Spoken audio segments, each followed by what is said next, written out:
All right, the very last section of Calc 3, the divergence theorem.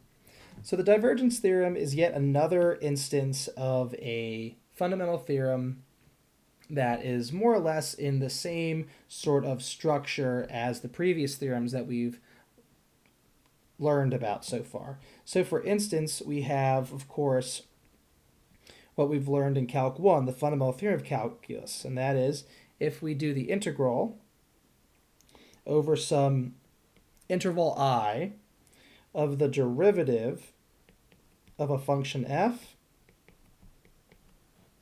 this is equal to f evaluated at the endpoints of I.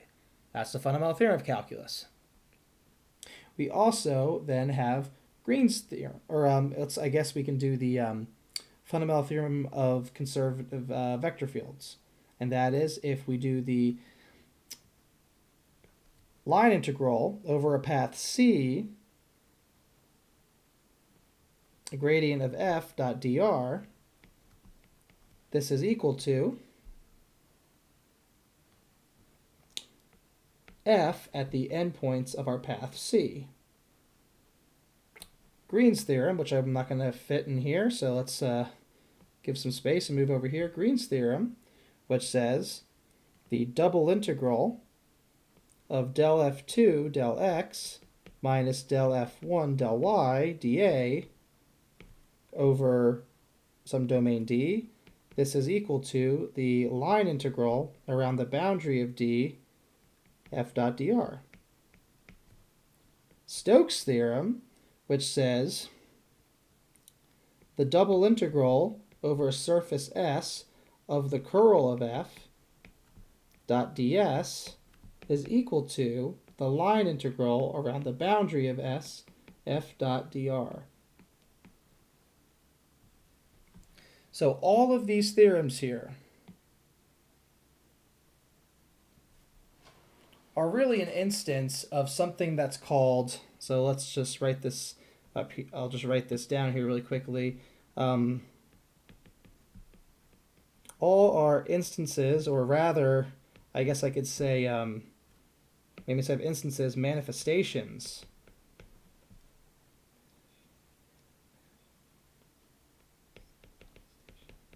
or manifestations of something called the generalized Stokes theorem.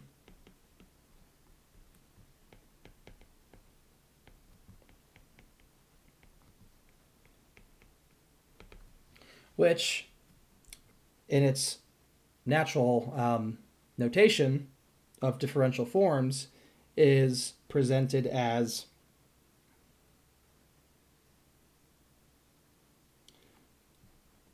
the integral over an oriented manifold M with boundary d omega is equal to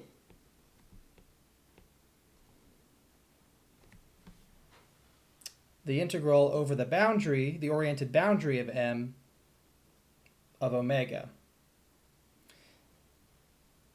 Don't worry about this a ton, not at all really.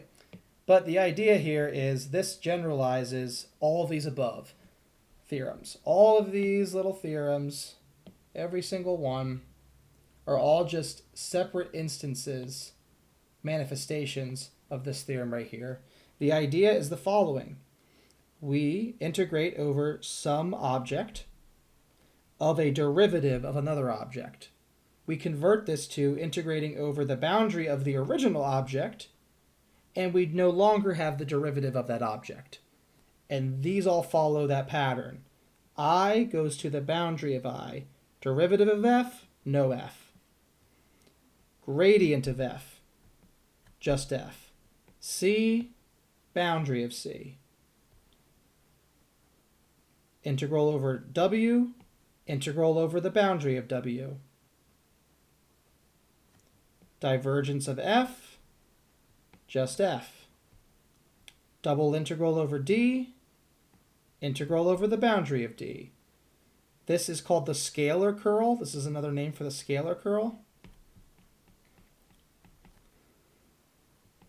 So the scalar curl of f, just f. Oops, excuse me. Stokes' theorem, we have the double integral over S and the line integral over the boundary of S. Curl of f, just f. So every single one of them goes for a type of derivative. We lose the derivative. We go from the whole space to the boundary of the space. So all of these are just separate manifestations of this in different contexts, which I find really cool.